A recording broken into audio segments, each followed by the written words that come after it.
quelques-uns. Oui, bah... Et... Alors, donc, on s'est arrêté hier à la composante résultat de l'élément matériel de l'infraction. On a détaillé les infractions matérielles, on a détaillé les infractions formelles et on en était aux infractions obstacles. Ces infractions obstacles, qu'est-ce que c'est? Les infractions obstacles, on les définit. On les définit, les infractions obstacles, comme des comportements dangereux. Ce sont des comportements dangereux susceptibles de produire un résultat dommageable ou d'être suivis.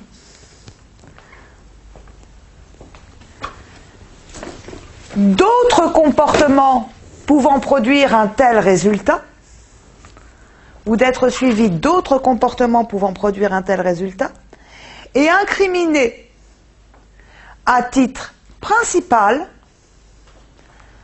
indépendamment de la réalisation de ce résultat.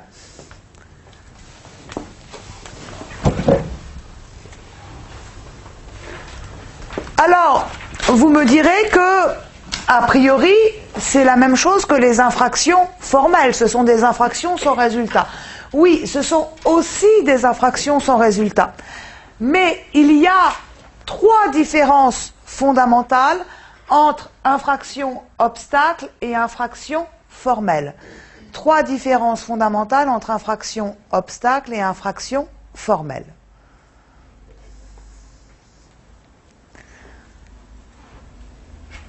Première différence entre les infractions obstacles et les infractions formelles, c'est d'abord que les infractions obstacles interviennent plus tôt encore que les infractions formelles sur l'iter criminis.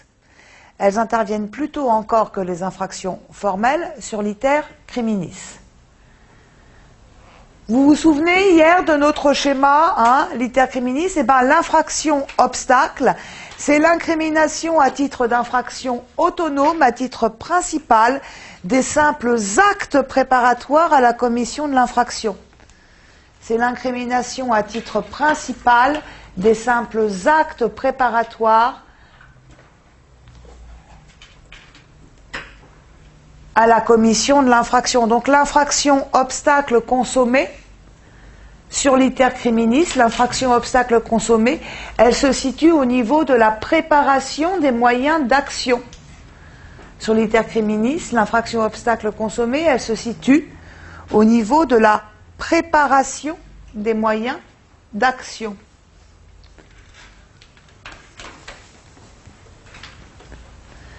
Et alors, du coup, puisque l'infraction obstacle consommée, c'est l'incrimination à titre autonome de la seule préparation des moyens d'action, qu'en est-il de l'infraction obstacle tentée? Eh bien, c'est très simple, l'infraction obstacle tentée n'est jamais incriminée. On n'incrimine jamais la tentative d'une infraction obstacle. On n'incrimine jamais la tentative d'une infraction obstacle pour une simple et bonne raison, et cette raison c'est la suivante, c'est que incriminer la tentative d'une infraction obstacle conduirait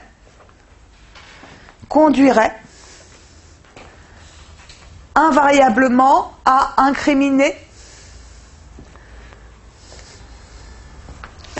la seule volonté criminelle détachée de tout agissement matériel.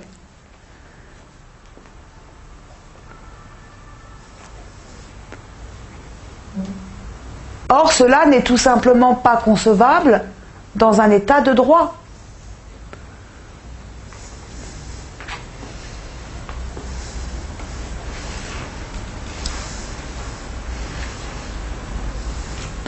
Alors, exemple d'infraction obstacle. Exemple d'infraction obstacle, l'association de malfaiteurs. Vous voyez, qu'est-ce qu'on incrimine à travers une infraction comme l'association de malfaiteurs? On incrimine uniquement le fait de préparer la commission d'une infraction grave, crime ou délit puni de 5 ans d'emprisonnement. Autre exemple d'infraction obstacle, le mandat criminel. Qu'est-ce qu'on incrimine dans le mandat criminel? On incrimine la préparation, suivant certaines modalités, d'un assassinat ou d'un empoisonnement. Seconde différence entre les infractions formelles et les infractions obstacles, c'est une différence de but. L'objectif que poursuit effectivement le législateur qui incrimine une infraction obstacle n'est pas le même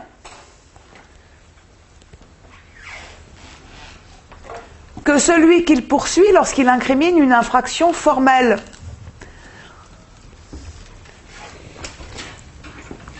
Souvenez-vous, on l'a vu hier, quand on incrimine une infraction formelle, qu'est-ce qu'on cherche? On cherche à être plus sévère. Le but avec l'infraction formelle, c'est d'élargir le champ de la répression pénale.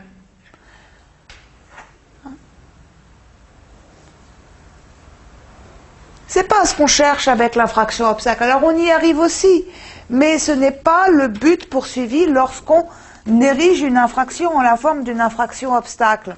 Le but que l'on poursuit quand on incrimine une infraction en la forme d'une infraction obstacle, c'est un but de prévention. L'infraction obstacle poursuit une finalité préventive. D'où la dénomination d'infraction obstacle. Infractions qui sont là pour faire obstacle à. L'idée derrière l'infraction obstacle, c'est de prévenir la réalisation d'infractions plus graves qui auraient pour résultat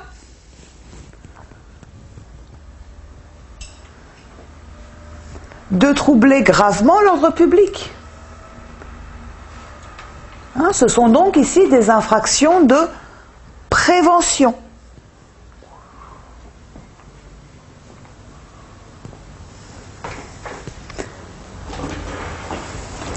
Et enfin, dernière différence entre les infractions formelles et les infractions obstacles, c'est une différence de régime. Les infractions obstacles ne sont pas soumises au même régime que les infractions formelles. Les infractions obstacles ne sont pas soumises au même régime que les infractions formelles. Dans une infraction formelle, que le résultat survienne ou qu'il ne survienne pas,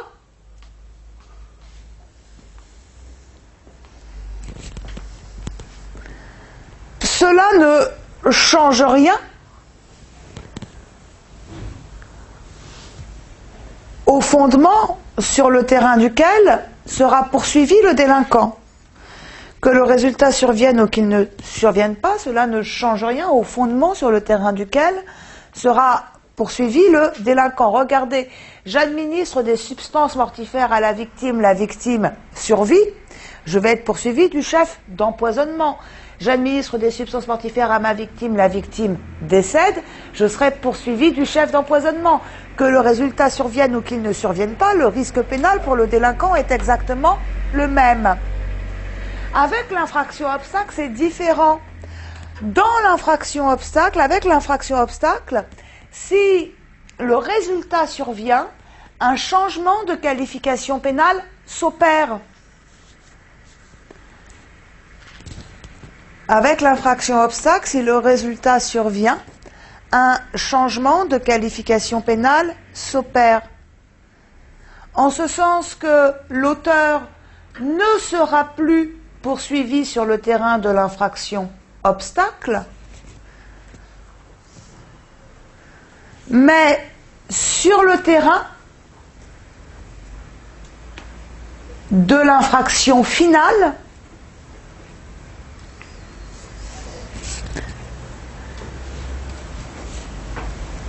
que l'infraction obstacle avait précisément pour objet d'éviter.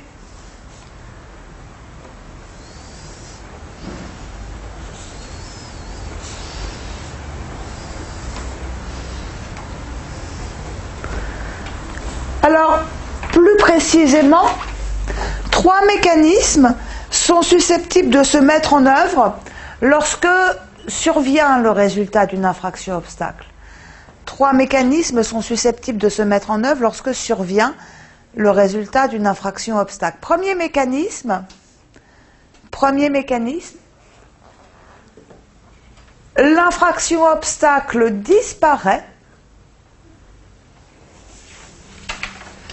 absorbée, l'infraction obstacle disparaît, absorbée par l'infraction qu'elle avait pour objet de préparer. L'infraction obstacle disparaît, absorbée par l'infraction qu'elle avait pour objet de préparer. Par exemple, le mandat criminel sera absorbé, le cas échéant, par l'assassinat ou l'empoisonnement.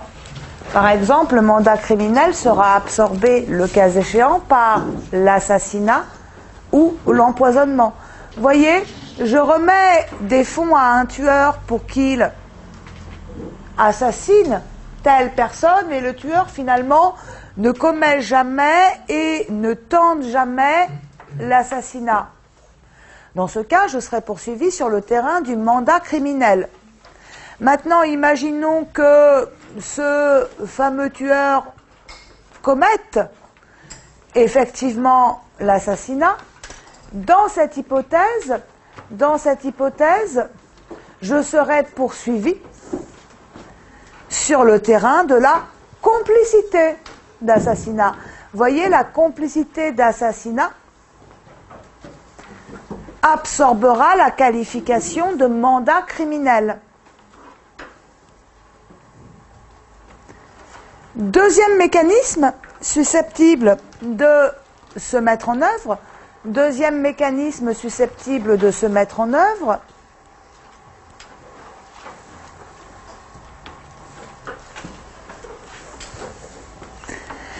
l'infraction obstacle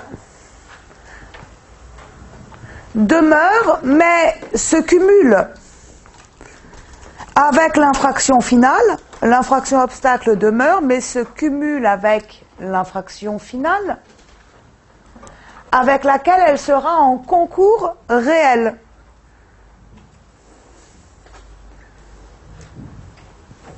Concours réel, ça signifie qu'on devra retenir les 2 qualifications à la fin.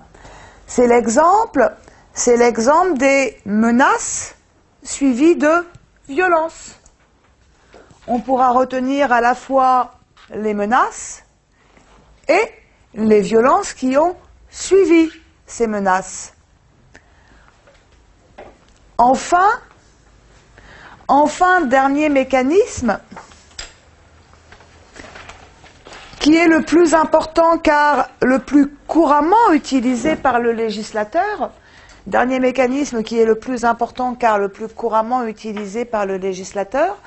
l'infraction obstacle se transforme en une circonstance aggravante de l'infraction finale. L'infraction obstacle se transforme en une circonstance aggravante de l'infraction finale. C'est l'exemple de l'association de malfaiteurs qui, le cas échéant, se transformera en circonstance aggravante de bande organisée.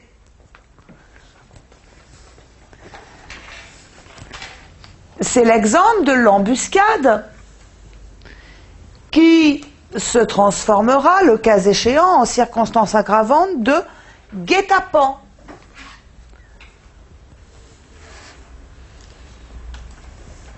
Voyez, si je me réunis avec des comparses pour mettre au point le hold-up d'une banque et que finalement on ne tente jamais et on ne commet jamais cette infraction, on sera poursuivi sur le terrain de l'association de malfaiteurs. D'accord ? Si effectivement on commet ce hold-up, eh bien on sera poursuivi sur le terrain du vol aggravée par la circonstance de bande organisée. Hein, l'infraction obstacle d'association de malfaiteurs se sera transformée en une circonstance aggravante de l'infraction finale. Excusez-moi. Dans la pratique, c'est pas tout à fait comme ça. Oh bah si, en règle générale, si. Pour moi, je suis policier, donc, et quand on a association de malfaiteurs, on garde le parquet jamais transformé en délit.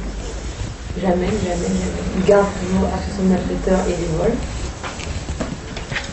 Mais jamais circonstance aggravante de nouveau, puisque ça implique un régime dérogatoire. Ça implique un régime dérogatoire, la circonstance aggravante de bande organisée, mais juridiquement, et la Cour de cassation est claire là-dessus, et je ne doute pas de ce que vous dites, hein, mais concrètement, les pratiques de votre parquetier, dans ce cas-là, sont susceptibles d'être censurées en appel ou en Cour de cassation. Ben oui, non mais, je vous assure, le propre d'une infraction obstacle, et il n'y a pas de jurisprudence discordante où on pourrait discuter ou non, c'est juste, si vous voulez être dans la légalité, quand une infraction obstacle parvient au résultat infraction finale, association de malfaiteurs poursuivie de l'infraction tentée ou commise, l'association de malfaiteurs doit se transformer en circonstance de bande organisée. Sinon, c'est contraire à la logique des textes. Voilà. Voilà. Et alors après ça, c'est vrai, mais ça c'est un autre problème. Après ça, tout dépend comment ça arrive ensuite devant les juridictions. Au stade de l'enquête, si vous voulez, la qualification de bande organisée, elle va donner lieu à l'application d'une entière procédure pénale dérogatoire. Et parfois, pour ne pas appliquer cette procédure pénale dérogatoire, on choisit de ne pas retenir la qualification de bande organisée. Mais là encore, c'est une erreur, parce que le Conseil constitutionnel a émis une réserve d'interprétation sur ce point, qui vient nous dire que de toute façon, s'agissant d'une infraction comme le vol, par exemple, hein, c'est au magistrat qu'il appartient à chaque fois de procéder à un contrôle de proportionnalité entre la procédure pénale dérogatoire mise en œuvre et la gravité de l'infraction. Donc il suffit, on n'a pas du tout besoin d'adopter des qualifications inappropriées aux faits, hein, et contraires au principe de l'égalité. On peut tout à fait se livrer à un contrôle de proportionnalité. Voilà, mais infraction obstacle, c'est contraire à la règle non bis in idem en fait. Hein. On ne peut pas retenir une infraction obstacle en même temps que l'infraction finale lorsque le législateur a prévu une circonstance aggravante à l'infraction finale qui recoupe les faits de l'infraction obstacle. Ça va ? Alors, ces infractions obstacles, elles sont très importantes. Elles sont très importantes, pourquoi ? Parce que c'est la grande catégorie d'infractions contemporaines. Il faut savoir que la plupart des infractions pénales mises en place par le législateur, aujourd'hui, des nouvelles infractions sont des infractions obstacles.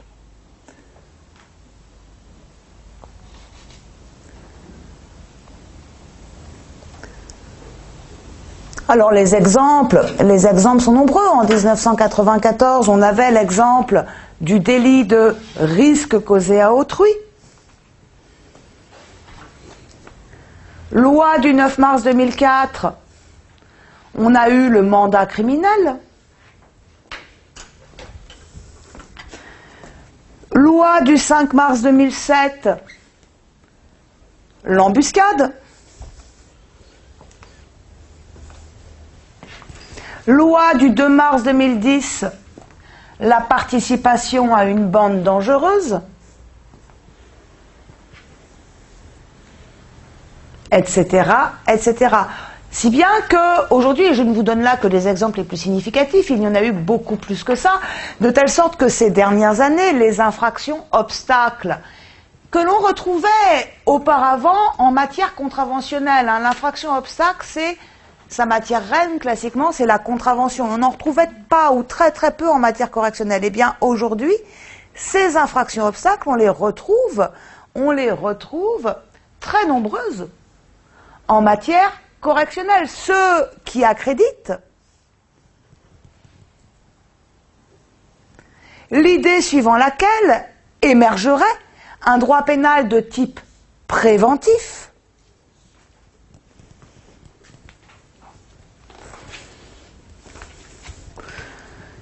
qui aurait pour objet non plus simplement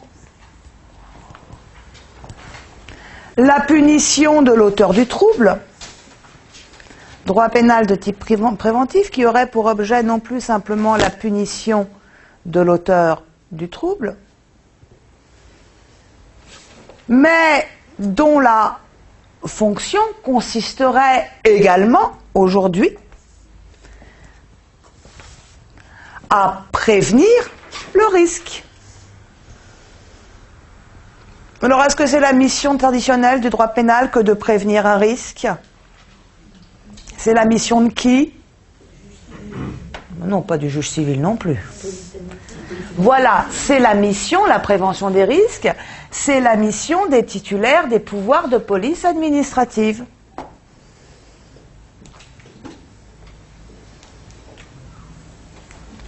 Hein, c'est ce qu'on rattache traditionnellement à la prévention des risques, à la sécurité publique.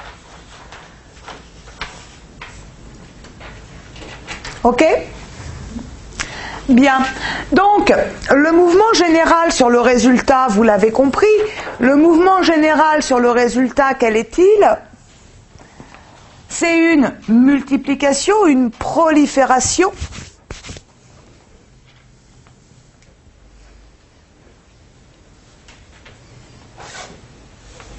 des infractions obstacles.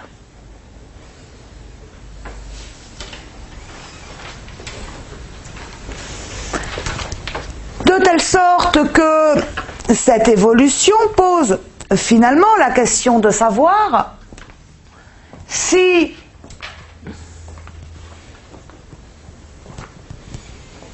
notre droit pénal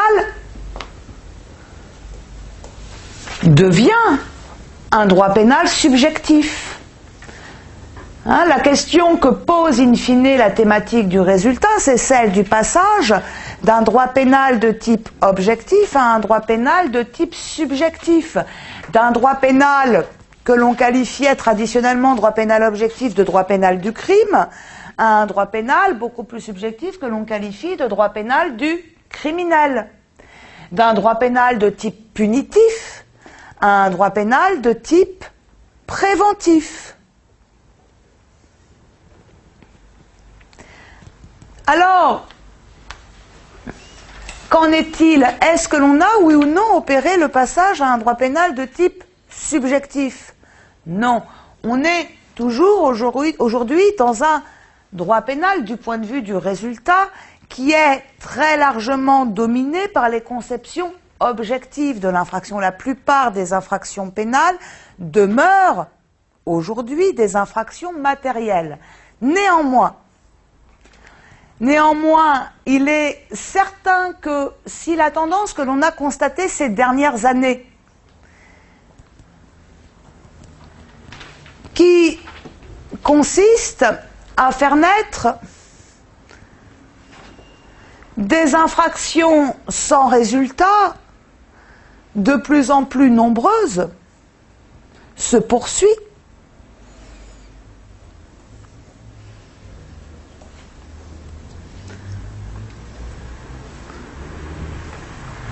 On ne tardera pas à opérer le passage vers un droit pénal de type subjectif, avec toutes les interrogations qu'un tel passage pourrait susciter.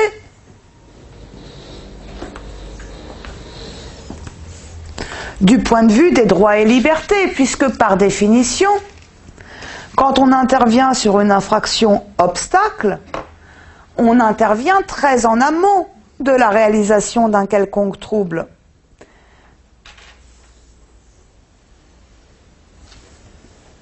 Hein, et donc nécessairement, ce que l'on peut craindre derrière, c'est ce que l'on appelle dans le langage commun le procès d'intention.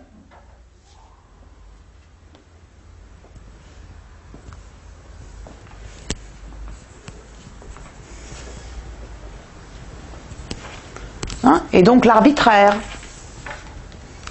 Ça va ?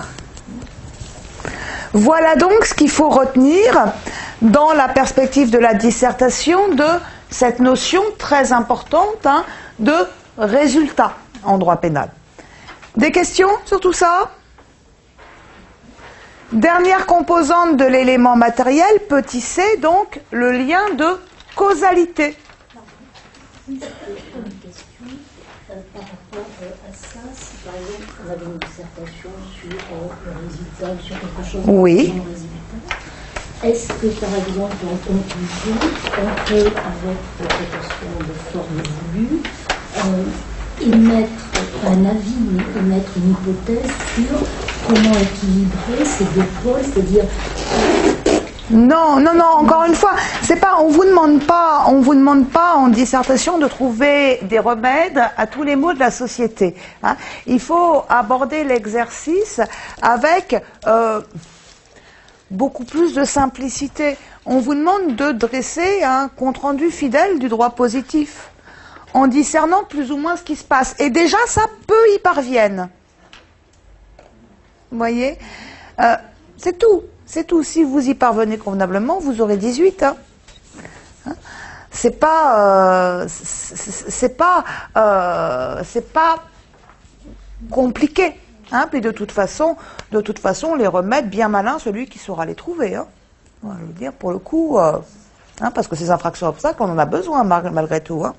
Parce que si on les a pas, il y a des tas de situations dans lesquelles il est bien pratique d'intervenir et dans lesquelles on ne peut pas intervenir. Donc, concrètement, il n'est pas question d'aller s'ériger en législateur à la place du législateur. Hein. C'est bon, vous passez le concours de la magistrature. C'est pas non plus un truc énorme, quoi. Hein. Hein, il faut rester simple dans l'approche que vous faites des choses. Encore une fois, soyez rigoureux. Montrez dans vos copies que vous maîtrisez convenablement le droit positif, que vous êtes capable de structurer votre pensée dans un plan propre, que vous êtes capable de discerner des mouvements qu'on peut constater, et c'est très très bien. D'accord? D'autres questions sur tout ça? Alors on passe au lien de causalité. Petit c, dernière composante de l'élément matériel, le lien de causalité. Le lien de causalité, on le définit comme la relation de cause à effet entre le comportement prohibé, c'est la relation de cause à effet entre le comportement prohibé et le résultat survenu.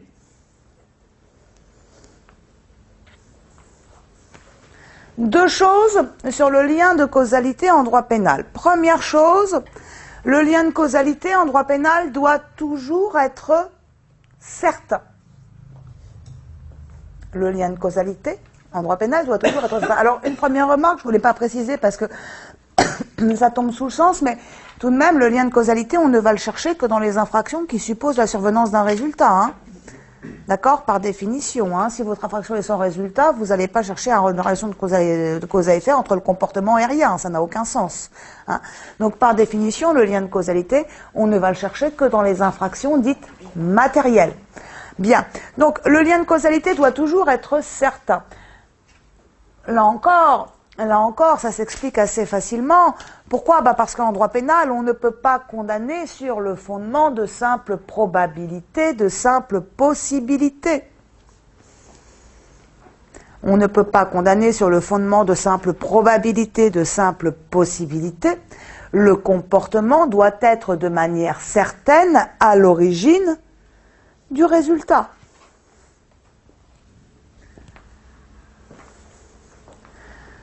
En revanche, deuxième chose,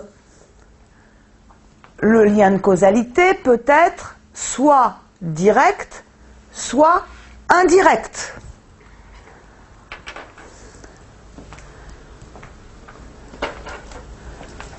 On dit du lien de causalité qu'il est direct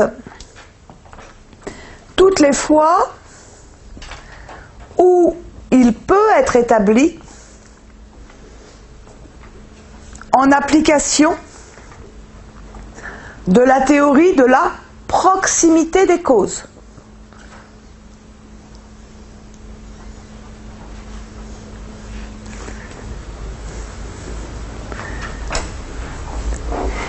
Il est en revanche indirect lorsque seule la théorie de l'équivalence des conditions,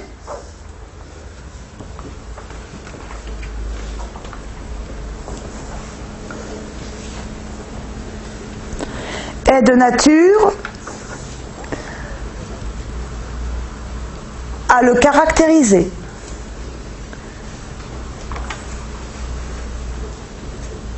Alors, pour bien comprendre toute l'importance et tout l'intérêt du lien de causalité en droit pénal, on va partir d'un exemple. Imaginez la situation suivante. Imaginez un automobiliste circule, il renverse un piéton. Le piéton est blessé, il est conduit à l'hôpital il est mal soigné, il meurt. Est-ce qu'on ira chercher la responsabilité pénale de l'automobiliste sur le terrain des blessures involontaires, ou est-ce que l'on ira chercher cette responsabilité sur le terrain de l'homicide involontaire?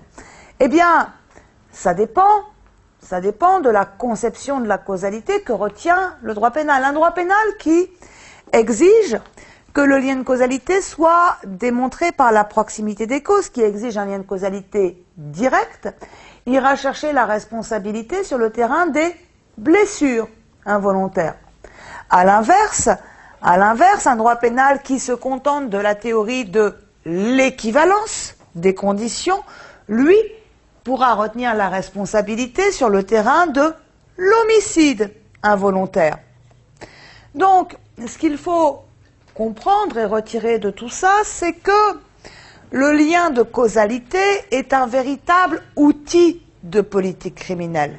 Le lien de causalité est un véritable outil de politique criminelle qui, en tant que tel, pourra être mis au service soit de politique de clémence, et on exigera alors un lien de causalité direct, soit de politique de sévérité.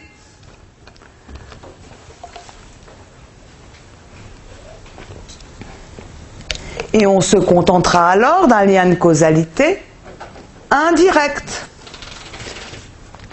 Voyez, plus on retient une conception large du lien de causalité, plus on appréhende de comportement potentiellement, et donc plus on est dans une politique de sévérité. À l'inverse, plus on retient une conception stricte du lien de causalité, plus on va chercher la responsabilité sur le comportement qui est le plus proche dans le temps de la réalisation du dommage, et donc plus on est sur des politiques beaucoup plus douces, beaucoup plus clémentes.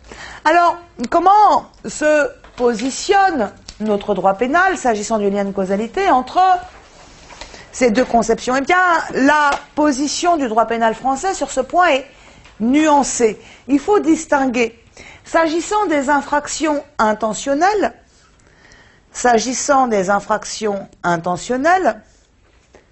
on se contente toujours d'un lien de causalité indirect.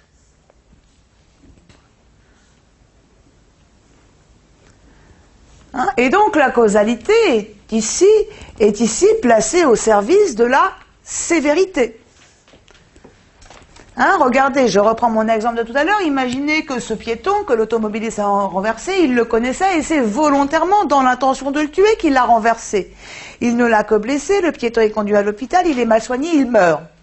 Vous allez aller chercher tout de suite la responsabilité de l'automobiliste sur le terrain de l'homicide volontaire. Ça va ? Bien. Maintenant, s'agissant des infractions non intentionnelles,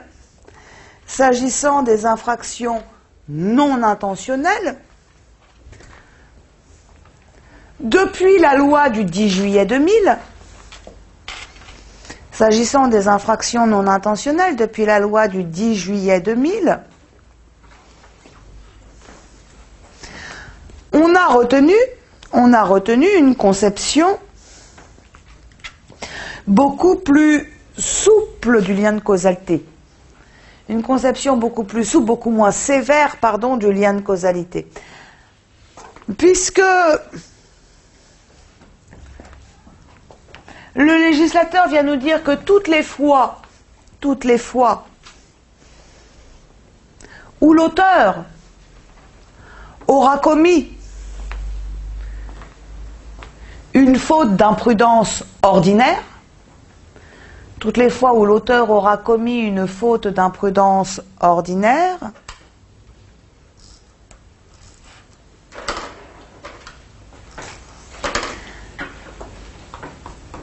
le lien de causalité devra être direct pour que sa responsabilité soit engagée.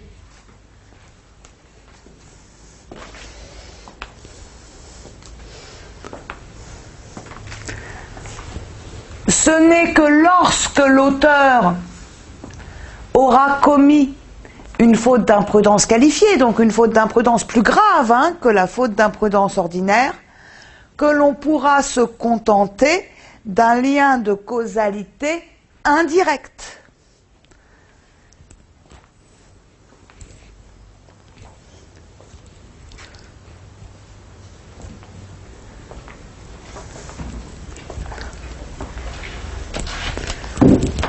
Ça va?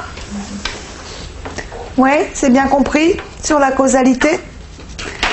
Voilà donc quelles sont les composantes de l'élément matériel de toute infraction. Donc tout ce qu'on vient d'évoquer là, comportement, résultat, lien de causalité, tout ça, ça participe de l'élément matériel et donc in fine de la constitution de l'infraction pénale à proprement parler. Donc dans vos dissertations, faites attention, le cas échéant, à évoquer ces différents aspects au bon endroit. Des questions sur tout ça? Non? On en arrive au petit 3, donc l'élément moral. Troisièmement, l'élément moral, troisième et dernière composante de l'infraction. L'élément moral repose lui-même sur la réunion de deux composantes. Ces deux composantes, vous les connaissez, vous en avez forcément entendu parler. Il s'agit d'une part de l'imputabilité et d'autre part de la culpabilité. L'une et l'autre de ces notions étant tout à fait susceptibles de faire l'objet d'un sujet de dissertation. D'accord? C'est du grand classique, ça. Petit a, l'imputabilité. Alors, cette notion d'imputabilité, pour bien comprendre ce qu'elle recouvre, il faut revenir à son origine. La notion d'imputabilité, elle nous vient du latin imputare. Elle nous vient du latin imputare, qui signifie attribuer à, mettre au compte de. Qui signifie attribuer à, mettre au compte de. Cette notion latine d'imputare a donné naissance, dans notre droit, à deux opérations juridiques distinctes. Notion d'imputare qui a donné naissance à deux opérations juridiques distinctes. Et faites attention aux mots, là c'est important, parce que ça peut désigner des choses totalement différentes suivant qu'on vous parle de l'un ou de l'autre. Première opération à laquelle l'imputare a donné naissance, c'est l'imputation matérielle. Imputation matérielle. L'imputation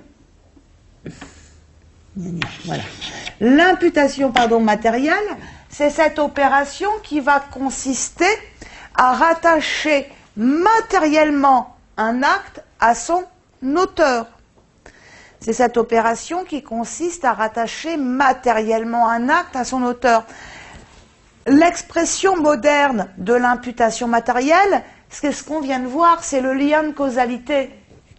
L'expression moderne de l'imputation matérielle, c'est ce qu'on vient de voir, c'est le lien de causalité. C'est cette opération qui sert à déterminer qui a fait quoi. Ok ?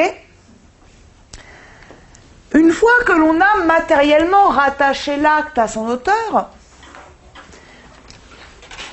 reste à déterminer si cet auteur est, oui ou non, susceptible d'encourir le reproche. Reste à déterminer si cet auteur est oui ou non susceptible d'encourir le reproche. C'est là qu'intervient la seconde opération découlant de l'imputare latin, qui est l'imputabilité morale.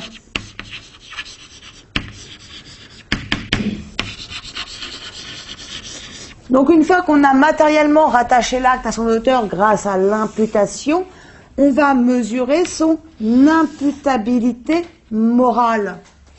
Et l'imputabilité morale, elle participe véritablement de l'élément moral de l'infraction. C'est ce qu'on est en train d'examiner là. Qu'est-ce que l'imputabilité morale? Il se trouve que dans notre droit, ne sont susceptibles d'être pénalement sanctionnés, dans notre droit, ne sont susceptibles d'être pénalement sanctionnés que les individus dotés de libre arbitre. Que les individus dotés de libre arbitre. Eh bien, ce que l'on appelle l'imputabilité morale, c'est tout simplement cette opération juridique qui va nous permettre de mesurer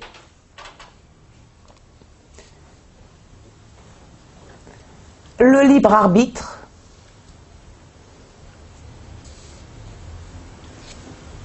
des individus. Donc l'imputabilité morale, c'est l'opération qui consiste à mesurer le libre arbitre des individus. Le libre arbitre, qu'est-ce que c'est? Ce que l'on appelle le libre arbitre, ça recouvre deux choses à la fois. La notion de libre arbitre recouvre deux choses à la fois. Première chose, pour être doté de libre arbitre, il faut être doté de discernement. D'abord, le libre arbitre repose sur le discernement. Qu'est-ce que le discernement? Le discernement, c'est tout simplement, suivant la conception commune, qui ne connaît pas ici de particularité, c'est la faculté de comprendre. C'est-à-dire d'interpréter ses actes dans la réalité.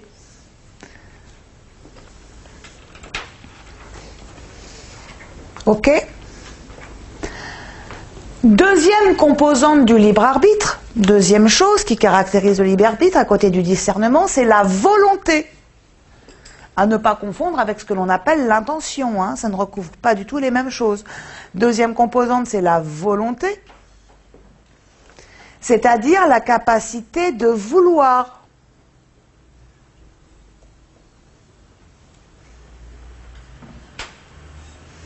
La volonté, c'est la capacité de vouloir, c'est-à-dire la faculté de contrôler ses actes. C'est-à-dire la faculté de contrôler ses actes. Eh bien, voilà, on dira d'une personne qu'elle est imputable, on dit d'une personne qu'elle est imputable lorsqu'elle a agi à la fois avec discernement et volonté.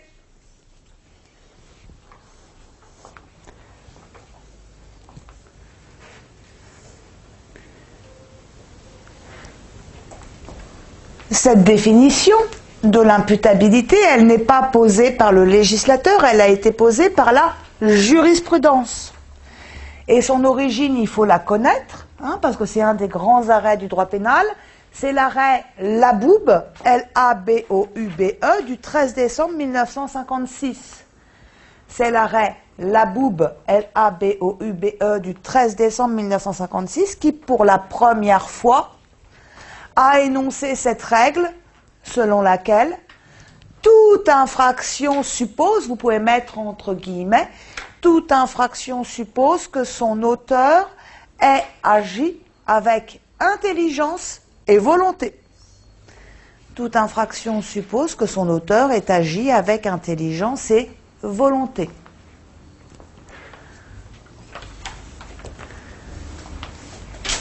Une particularité sur l'imputabilité en droit pénal, une particularité non négligeable, c'est que À la différence des autres composantes de l'infraction, l'imputabilité, elle est toujours présumée.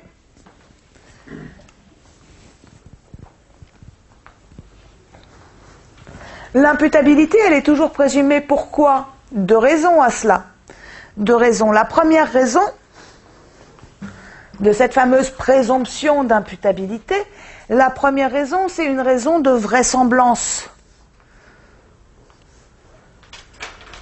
Statistiquement, tout simplement, il est plus vraisemblable d'avoir affaire à un individu doté de discernement et de volonté que l'inverse. Et on présume ainsi la forte probabilité pour se dispenser d'en rapporter la preuve.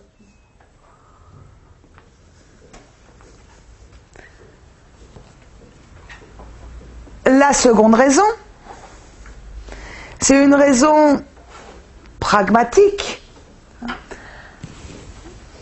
C'est tout simplement que on ne peut exiger de l'autorité de poursuite, on ne peut exiger de l'autorité de poursuite que pour chaque infraction, elle rapporte la preuve et du discernement et de la volonté de l'auteur. Parce que si on veut rapporter cette preuve positivement, qu'est-ce que ça suppose notamment?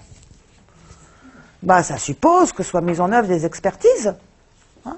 Alors on le fait en matière criminelle de façon systématique parce que voilà, les infractions sont très graves et le contentieux est malgré tout un contentieux de faible importance en termes de nombre d'affaires, mais on ne peut bien évidemment pas étendre ça, ni en termes de coûts, ni en termes de personnel, ni en termes de rien du tout, ni en termes de temps, à toute la matière correctionnelle. D'où la nécessité de présumer l'imputabilité. Mais bien évidemment, il s'agit d'une présomption simple. Il s'agit d'une présomption simple que la personne poursuivie pourra, le cas échéant, renverser en rapportant la preuve de sa non-imputabilité. En rapportant la preuve de sa non-imputabilité. Trois modalités possibles sur lesquelles on reviendra au niveau des moyens de défense. Trois modalités possibles pour rapporter la preuve de la non-imputabilité. Première modalité, c'est l'hypothèse du mineur dénué de discernement. Première modalité, c'est l'hypothèse du mineur dénué de discernement. Seconde modalité, c'est l'hypothèse du trouble mental ayant aboli le discernement.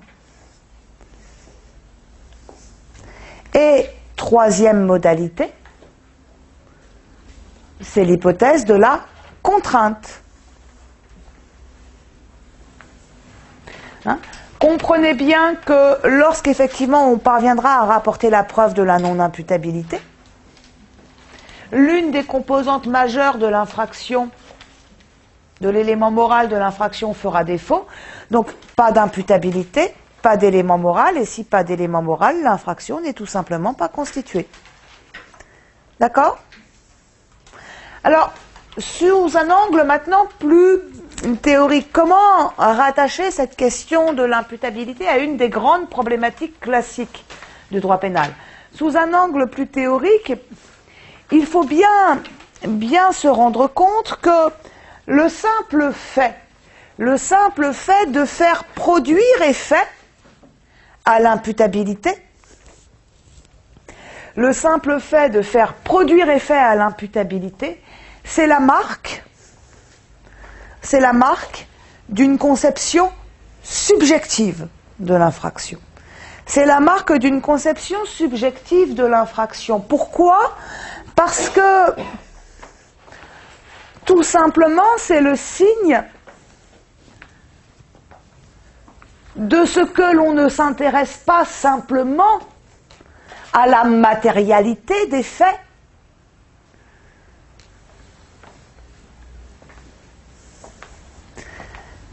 mais de ce que l'on s'intéresse aussi à la personnalité de la personne qui les a commis.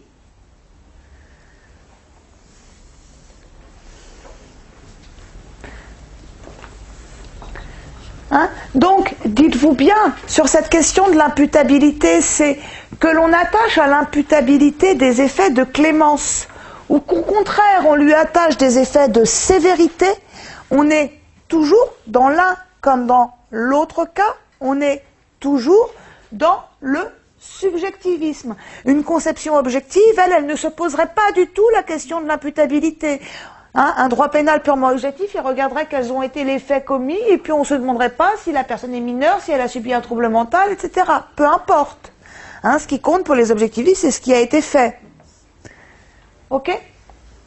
Donc, le simple fait, je vous disais, de faire produire effet à l'imputabilité, c'est la marque d'une conception subjective de l'infraction. Sauf que, dans le subjectivisme, il y a deux branches. Dans le subjectivisme, il y a deux branches. Vous l'avez, hein, ça déjà, hein, par ailleurs. Hein. Dans le subjectivisme, il y a deux branches. Il y a d'abord, la branche positiviste. Vous savez, la branche positiviste, c'est la branche sécuritaire. Voilà. C'est la branche sécuritaire, c'est celle qui va nous dire, cette branche subjectiviste, qu'il faut identifier très rapidement tous les facteurs possibles de dangerosité pour les neutraliser le plus tôt possible.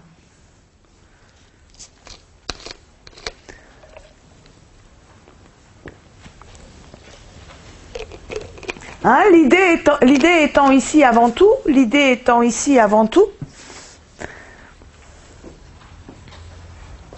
de préserver les intérêts non pas de l'individu, mais de préserver les intérêts de la société.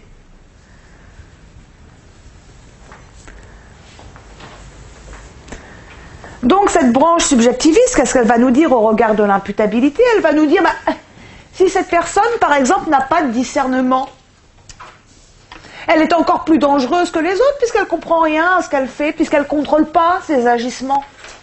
Et puisque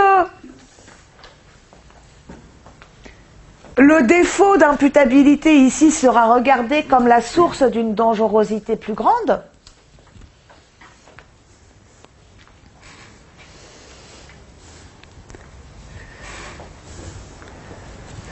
il appellera la mise en œuvre de politiques de sévérité. Il appellera la mise en œuvre de politiques de sévérité.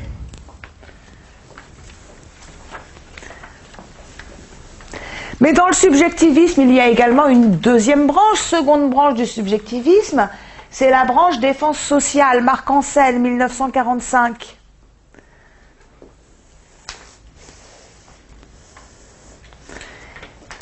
Et là, ça va être tout l'inverse. La branche subjectiviste défense sociale, c'est une branche qui n'est pas sécuritaire du subjectivisme, c'est une branche humaniste.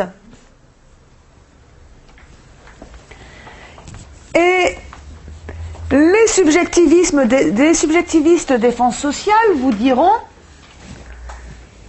que pour des raisons humanistes, tenant notamment à la dignité de la personne humaine, la punition d'un individu dépourvu de discernement ou de volonté ne se justifie pas. La punition d'un individu dépourvu de discernement ou de volonté ne se justifie pas. Lorsque l'on a affaire à un individu dépourvu de discernement ou de volonté, nous disent les subjectivistes défense sociale, le droit pénal, la punition doit se retirer, car elle a perdu tout son sens. Et ce sont les réseaux médicaux, sociaux, éducatifs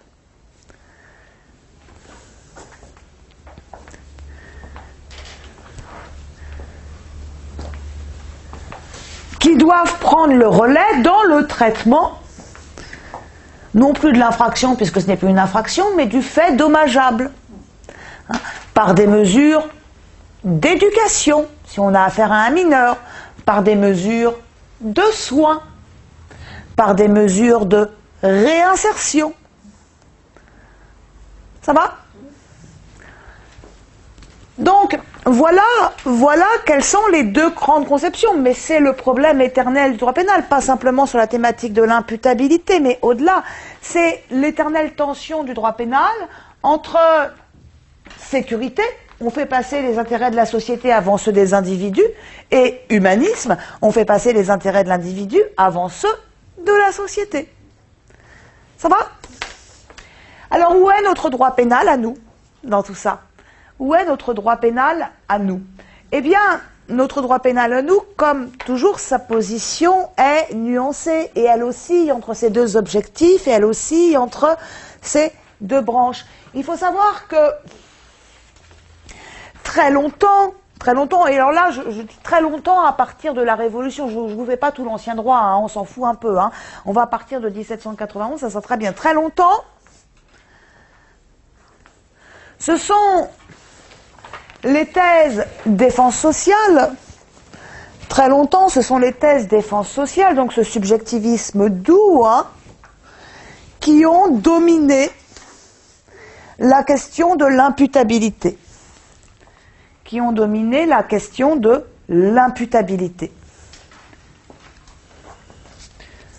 C'est ce qu'on voit très bien à travers, par exemple, l'article 122-1 du Code pénal, qui pose le principe de l'irresponsabilité pénale en présence d'un trouble mental ayant aboli le discernement. 122.1 du Code pénal, il vient nous dire que le trouble mental ayant aboli le discernement est une cause d'irresponsabilité pénale. C'est ce qu'on voit très bien à travers l'article 122-8 du Code pénal, qui énonce que seuls les mineurs capables de discernement sont pénalement responsables. A contrario, ceux qui n'en sont pas capables ne sont pas pénalement responsables. Vous voyez, tout ça, c'est la marque de ce subjectivisme doux en disant, voilà, pas de responsabilité pénale lorsque on a affaire à un individu qui n'est pas imputable. Donc voilà, notre droit pénal majoritairement dominé par le subjectivisme défense sociale et qui a fait de la non-imputabilité une véritable source de clémence. Pourtant, ces dernières années,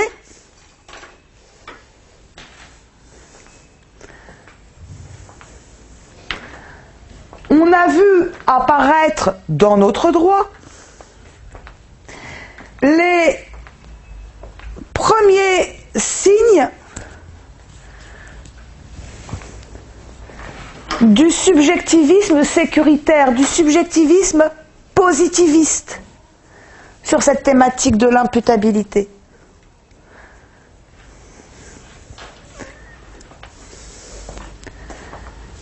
C'est ce qu'on voit très bien à travers la loi du 25 février 2008. La loi du 25 février 2008,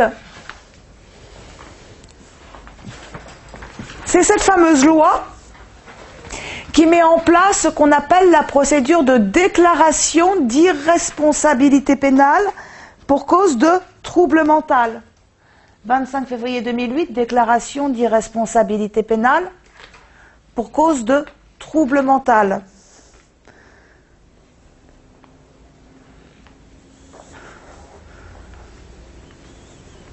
Et que permet cette loi, notamment? Pas que, vous savez, c'est la loi qui, dans le même temps, a mis en place la rétention de sûreté et tout le tralala.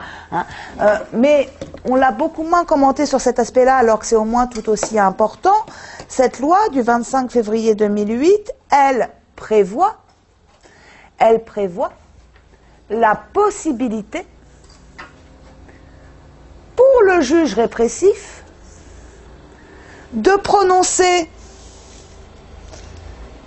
des mesures de sûreté qui, on le verra, sont des sanctions pénales, certes différentes des peines, mais des sanctions pénales à part entière tout de même, Donc possibilité de prononcer des mesures de sûreté à l'encontre de l'irresponsable pénal pour cause de trouble mental.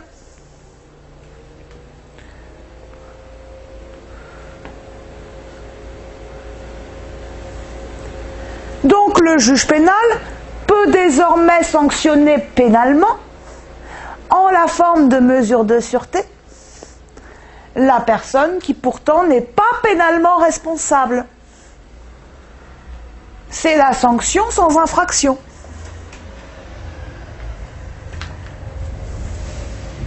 Ainsi, je termine, puis je vous laisse la parole, ainsi l'individu atteint d'un trouble mental ayant aboli son discernement est devenu le seul personnage de notre paysage pénal susceptible d'être pénalement sanctionné, alors même que l'infraction n'est pas constituée à son encontre, faute d'élément moral.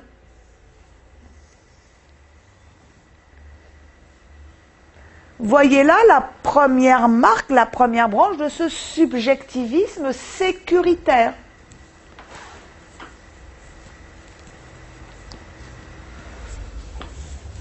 Ça va ? Avant 2008, c'était quand il y avait une infraction commise par un démon, enfin là, quelle personne. Il n'y avait pas une hospitalisation d'office qui était prononcée. Elle existe toujours. Elle existe toujours. Et la loi du 25 février 2008 n'a pas mis un terme à la possibilité pour le préfet, par la mécanique du déféré préfectoral, de prononcer une hospitalisation d'office. Ça existe toujours. Ça bouge pas. Sauf que, ce qu'il faut savoir, et ça c'est vrai pour avant comme pour après 2008, ça n'a pas bougé, c'est que la décision de cette autorité administrative, qu'est le préfet, sur l'hospitalisation d'office a toujours été totalement indépendante de la décision de l'autorité judiciaire. Que l'infraction soit constituée ou pas, un préfet peut prononcer une hospitalisation d'office. Concrètement, c'est totalement détaché de l'infraction pénale. Vous avez quelqu'un dans votre entourage que vous savez dépressif et dont vous vous dites qu'il va peut-être mettre fin à ses jours, alors même que cette personne n'a rien fait, n'a commis aucune infraction, vous pouvez obtenir du préfet une hospitalisation d'office. Et on a exactement la même possibilité qui demeure encore aujourd'hui lorsque la personne est signalée au préfet par les services de police, etc., qui peut là aussi prononcer une hospitalisation d'office. D'accord ? Ça n'a pas mis fin à ça. Là, on donne la possibilité, le 25 février 2008, au juge judiciaire de prononcer des mesures de sûreté. Alors bien sûr, parmi ces mesures de sûreté, on trouve également l'hospitalisation d'office, donc en présence d'une infraction pénale commise par un individu atteint d'un trouble mental, hospitalisation d'office, c'est possible par le préfet, mais ça devient également possible d'être prononcé par le juge. D'accord ?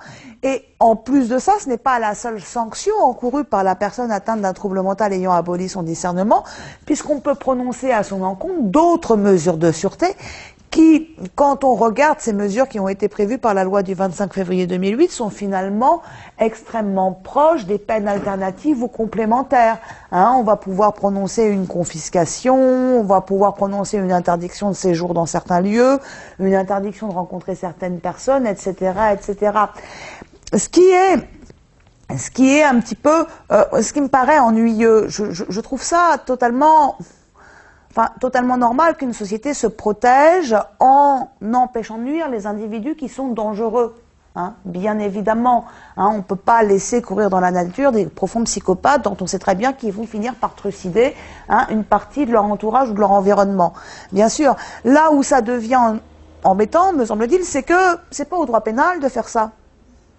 À partir du moment où l'infraction n'est pas constituée, à quel titre le juge pénal peut-il prononcer une hospitalisation d'office?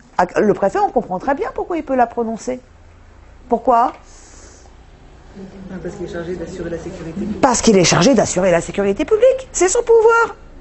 C'est le pouvoir du préfet, c'est normal. Il est chargé d'assurer la sécurité publique. Ça n'a jamais été le rôle du droit pénal. Le juge pénal n'a jamais été un préfet bis.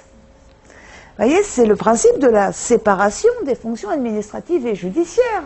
Alors après ça, on peut dire oui, tout ça, on s'en fout, etc. Mais dans ce cas-là, il faut repenser un petit peu les bases de notre système juridique. Vous voyez, le juge pénal n'est pas là, en principe, pour aller se prononcer sur des hospitalisations d'office. Et d'ailleurs,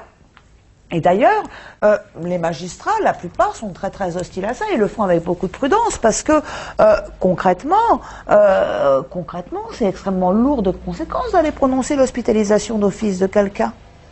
C'est très très lourd de conséquences et puis on n'est pas forcément compétent pour le faire quand on est magistrat. Hein. On a déjà du mal à rendre convenablement des décisions qui sont convenables en droit. Notre boulot, c'est ça. Hein. Un magistrat, c'est un juriste.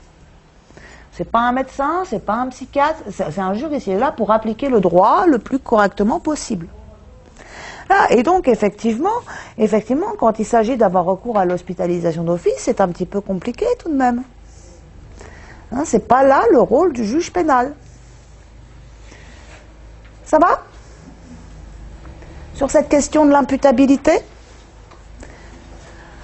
Je vous annonce juste la suite et puis on fait la pause. Hein, donc le petit B. Après l'imputabilité, on s'intéressera à la culpabilité. Voilà, on s'intéresse à la culpabilité et je vous laisse respirer pendant la pause.